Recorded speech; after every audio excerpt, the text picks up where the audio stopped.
Here I'm going to show you how simple it is to assemble the Store Safe Lloyd George Medical Records box.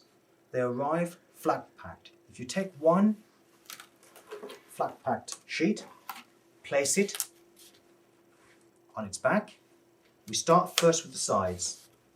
We bring together the first side, we bring together the second side, and with those two sides we'll bring together the first long edge. Bringing that up, we fold down the side, making sure that the tags are securely located into the slot position.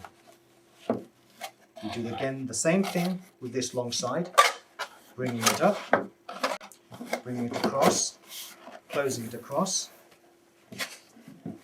securely locating the tags into the slot positions. That leaves us the two sides. We would bring together the first side, securely put that in place, and then the last side, securely putting that in place. Once all the tags are secure inside, that makes for a very strong, sturdy box.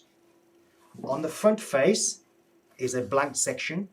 You can stick a self-adhesive label holder onto the front face, inside which an index card, which is supplied, fits inside. There you can put the markings or the location of the items stored within the box.